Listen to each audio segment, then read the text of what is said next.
Senhor para todos. Vamos abrir a Bíblia no livro de Esdras, aliás, Neemias. Neemias sai depois de Esdras, antes de Jó. Neemias, capítulo número 1.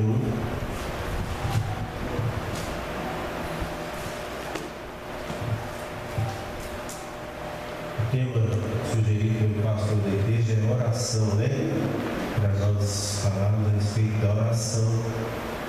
Então vamos observar alguns pontos aqui que Neemias tem para nos ensinar a respeito da oração.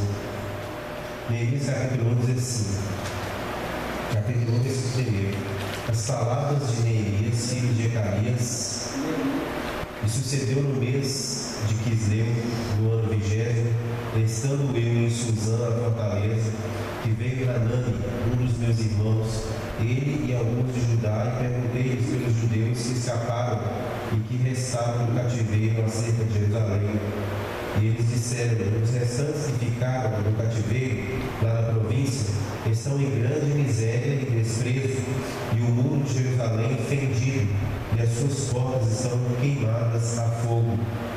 E sucedeu que, ouvindo eu essas palavras, eu assentei, chorei, lamentei por alguns dias, e estive jejuando e orando perante o Deus dos céus. E disse: ah, Senhor Deus do céu, Deus grande e terrível, que guarda os conceitos de benignidade para com aqueles que te amam e guardam os seus mandamentos.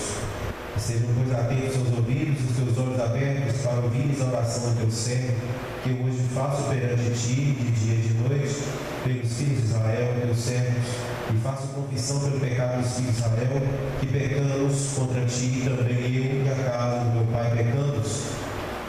De modo nos corrompemos contra ti e não guardamos os mandamentos, nem os estatutos, nem os juízos que ordenaste a Moisés teu servo. Lembra-te, pois, da palavra que ordenaste a Moisés teu servo, dizendo: vós transgredireis e eu vos espalharei com os povos. E vós vos convertereis a mim, guardareis os meus mandamentos e os fareis. Então, ainda que os vossos rejeitados estejam no cabo do céu, de lá os ajuntarei e os trarei ao lugar que tenho escolhido, para lhe fazer habitar o meu nome. Estes ainda são os teus servos, e o teu povo que resgataste com a tua grande força e com a tua forte mão. Ah, Senhor, estejam, pois, atentos os teus ouvidos à oração do teu servo, a oração dos teus servos, se desejam temer o teu nome, e faz prosperar hoje o teu servo, e dá graça perante este homem. Então era eu o copeiro do rei. Amém. E aí? Obrigado, irmãos, que estão de pé, podem assentar. Eu quero direcionar esse estudo nessa noite, dando um tema para ele, para a gente não se perder no meio do caminho. Daí eu meio costume. E o título seria: você está preparado para ser abençoado? Uma pergunta: você está preparado para ser abençoado? É uma pergunta. E nós vamos perceber que Neemias, ele desejou uma bênção de Deus, mas ele se preparou para receber essa bênção. Ele se preparou para receber essa bênção. É muito comum, irmãos, a gente desejar as coisas, a gente querer alcançar algum objetivo, a gente querer chegar em algum lugar. Às vezes é comum alguém orar porque eu quero uma casa própria. Qual o desejo de todo pai de família? Ter uma casa própria para abrigar seus filhos, né?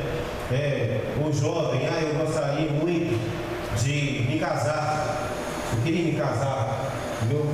Mas será que nós estamos preparados para receber a bênção de Deus? Será que nós temos um projeto, pelo menos, para, se Deus abrir a porta para nos abençoar, nós estamos prontos para receber a bênção de Deus? Ou a bênção vai escapar ralo abaixo porque a gente não sabe aproveitar a oportunidade? A gente não está pronto para receber. A gente está orando, pedindo, mas não está pronto para receber a bênção. Não está alinhado. O nosso pensamento, às vezes, não está alinhado para receber a bênção de Deus.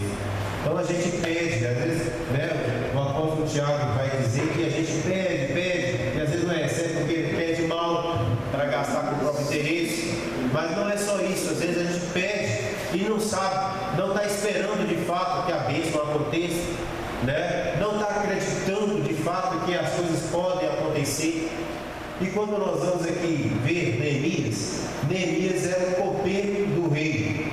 Ele servia o rei da Babilônia, né, o Artaxerxes. Ele era o copeiro do Artaxerxes, aquele rei. Ele era um camarada que ele estava cativo na Babilônia, ele era prisioneiro, era escravo mesmo na Babilônia, mas era um escravo que recebeu um cargo de honra. Ele certamente foi uma pessoa que se destacou, né? A gente sabe que os babilônios eram pessoas inteligentes, eram umas nações inteligentes, então eles sabiam escolher entre os escravos as pessoas que se destacavam e colocar em posições de destaque, onde eles poderiam aproveitar melhor as virtudes que aqueles escravos traziam, né? A gente vai ver isso lá em Daniel, lá, em que eles mandavam escolhe entre esses aí os melhores, mais bonitos, mais fortes, mais inteligentes, mais vivos, porque eles eram inteligentes no sentido de nós não vamos desperdiçar a mão de obra, tem que saber aproveitar cada um naquilo que tem para apresentar. E não era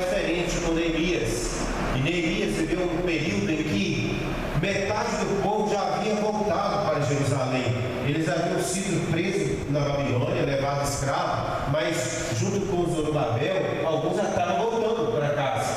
Já estavam voltando, né? Quando o Zorobabel libertou alguns que estavam vivendo cativo. E quando o Neemias ficou para trás, ele sempre queria saber a notícia do seu povo. Então o texto vai dizer que ele pediu notícia, olha, como é que estão as coisas lá em Jerusalém? E quando ele recebe a notícia de como que estavam as coisas em Jerusalém, que é a sua cidade natal, de onde ele foi arrancado por violência, levado por prisioneiro lá para a Babilônia, mas a terra dele ficou lá, o amor dele pela terra dele ficou, o que ele faz? Ele quer notícia. Alguns do que havia voltado, vocês vão para lá, vão voltar, mas me dá notícia. Como é que está acontecendo lá? A notícia que chega para ele não é uma notícia muito boa, não é uma notícia gostosa de se ouvir. O povo estava voltando para casa, mas a notícia era amarga. Olha, a situação aqui está caótica, a situação aqui está de dar dó, está de dar dó. Os nossos muros estão caindo aos pedaços, as portas estão tudo rachadas, sem segurança nenhuma, tudo colocado a fogo. Os nossos irmãos que voltaram, mas está passando fome, não tem comida, não tem lavoura, não tem nada. O negócio está feio aqui, Neemias. O negócio está feio. Parece que era melhor até ficar onde é que estava do que voltar para trás. Não pareceu uma boa ideia, não. E quando Neemias recebe essa notícia, dessa miséria, dessa desgraça que o seu povo estava passando, o texto vai nos dizer aqui que ele então faz o quê? Ele ora a Deus. Versículo de número 4. Quando ele ouviu isso, essas palavras, ele assentou, chorou e lamentou por alguns dias. Primeiro ele assentou, chorou, ele ouviu a informação, ele ouviu a mensagem. É natural, né, irmãos? Quando a gente recebe uma notícia ruim, o que a gente faz? A gente lamenta ter recebido a notícia ruim. Como é que você vai se alegrar sabendo que o negócio está quebrando, tudo está ruim, não tem como se alegrar? Mas ele então para, lamenta e chora por alguns dias, ele ficou alguns dias de luto, de luto. A gente pode imaginar, né, irmãos? A gente quando recebe um diagnóstico, né, de uma enfermidade, você recebe uma notícia que um parente seu não está legal, você recebe uma notícia ruim dentro da sua família, da sua casa, né? É natural que a gente fique de luto. Nós somos humanos, nós temos tristezas, nós temos angústia, passamos por situações que o nosso corpo responde negativamente. Então a gente precisa extravasar. E Neemias, ele para por um tempo e vai extravasar a sua tristeza. Vai dizer aqui que ele vai então parar para chorar e lamentar. Não sei como é que é o choro dele, não. Você chorou coletivamente, chorou sozinho. Mas eu sei que é importante chorar. Inclusive, né, os homens, que a maioria dos homens são durão, não gostam de chorar, né? Você chora, não? Você chora? Calado, né? Os homens não gostam muito de chorar, não. Gostam de ser mais durão, mais forte.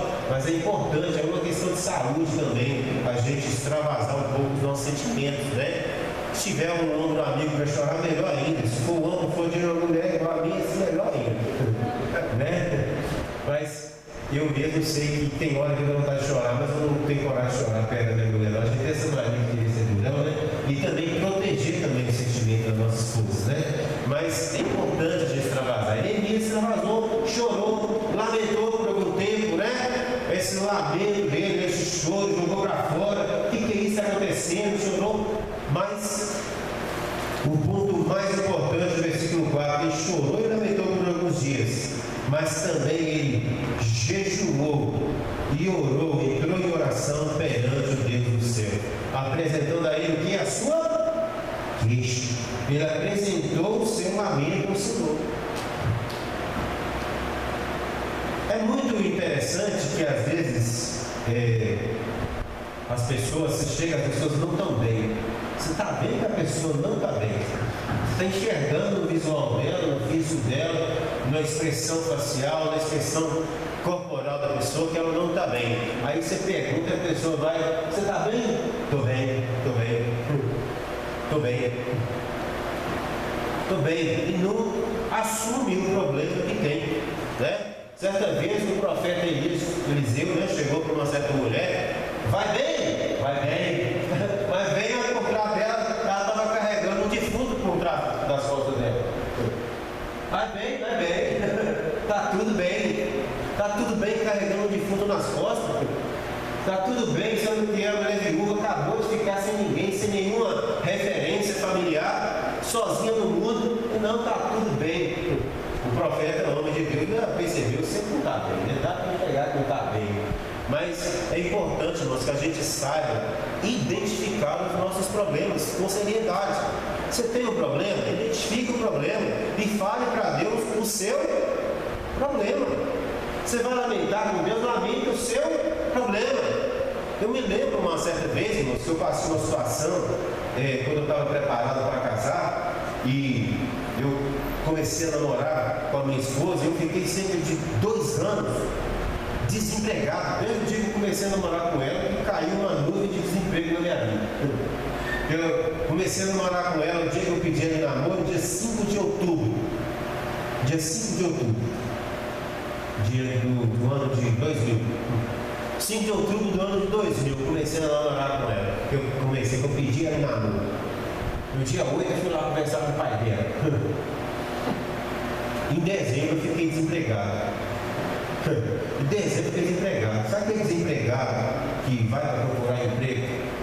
Vai procurar mesmo. Não é aquele desempregado que, o que eu posso fazer com a chão feliz? Não. Tinha vezes, irmão, que eu saía para entregar currículos, e eu fiz um curso de vigilante de empresa privada, vigilante de carro forte e tal, e eu saí com o meu currículo na mão, eu sem dinheiro, sem nada, sem coisa nenhuma, porque eu estava desempregado, não tinha dinheiro nenhum. Eu saí, eu desci do ônibus ali no Quatro Sacos, com os meus currículos, no máximo de currículo assim, ó, eu saí do Quatro Sacos, rodei lá no Prado, do Prado fui parar lá naquele bairro Grajaú, do Grajaú desci na Cidade Jardim, eu fui parar lá na Sagrada Família, andando a pé, depois de tarde, meu pé estava cheio de calo e doendo, entregando o currículo. Não podia pegar onde, não tinha dinheiro, só tinha dinheiro para ir e para voltar. E nem para lanchar no caminho não tinha. Eu tentando achar emprego, não conseguia achar emprego. Saí para ir poder. Tinha o Agite, né? Que é uma empresa de. Não sei se os irmãos conheceram a Agite. Conheceram a Agite? Era uma empresa para procurar emprego, assim como também tem o Cine. Tinha o Cine aí. Não sei se ainda existe o Cine. Não existe mais. Graças a Deus eu não sei de nada disso, porque eu estou empregado, graças a Deus, não sei. Mas tinha o Cine, tinha o Agite. Eu saí procurando emprego. Aí eu ia, chegava lá, não tem nada que encaixa no seu perfil. Tem nada que encaixa no seu perfil. Certo dia, eu saía, para vocês terem ideia, saía do culto à noite, do domingo de noite, o culto terminava às 9 horas, ao invés de eu ir para casa dormir, eu ia direto para o centro para ficar na fila da gente, para fila do Cine, para chegar lá para ver se eu era dos primeiros. Aí chegava lá no outro dia, não tem nada que encaixa no seu perfil. Você tem ideia de como é que isso dói? Como é que isso... E eu fitava com minha cabeça, minha mente, eu queria casar. Eu quero casar. Eu estava fissurado em casar. Por que eu queria casar? Porque eu propus no meu coração namorar sem escandalizar o nome do Senhor. Eu propus não permitir que o nome do Senhor fosse escandalizado no meu namoro. E eu, como homem normal que eu sou, é claro que eu desejo mulher, eu desejava minha namorada. Então, era difícil você ficar namorando, colocando na sua frente o propósito de não escandalizar o nome do Senhor. Então, eu queria casar para que eu terminasse essa fase logo, passasse por essa fase logo, para terminar as lutas, as tentações, as dificuldades. Mas a luta do desemprego veio. E a coisa apertava, o treino lá não dá certo de jeito nenhum. E eu comecei a construir uma casa, um barraco lá em casa que meu pai permitiu construir. Levantei a casa até assim na altura de colocar a cinta, coloquei a cinta na casa toda. E na época, isso era ano de 2000, isso já era 2001. E eu colocando cinta, coloquei a cinta na casa, ganhava R$12 por dia quando eu trabalhava de servente pedreiro, porque emprego eu não conseguia. Então aí pegava serviço, você sabe que pedreiro é assim, a semana tem serviço, o outro não tem. Então não tem uma estabilidade. Ora tem, ora não tem, ora tem, ora não tem. E eu tinha 2 cuecas, uma no corpo e uma atrás da geladeira. Eu não pensava em comprar outra coisa, porque eu só pensava em brita, tijolo e areia. Eu só pensava nisso. Só vinha na minha cabeça isso. E eu levantei a casa, coloquei a cinta assim, trabalhou com muita dificuldade mesmo, e fiz o orçamento da laje. Para bater. Eu me lembro que na época deu R$ 420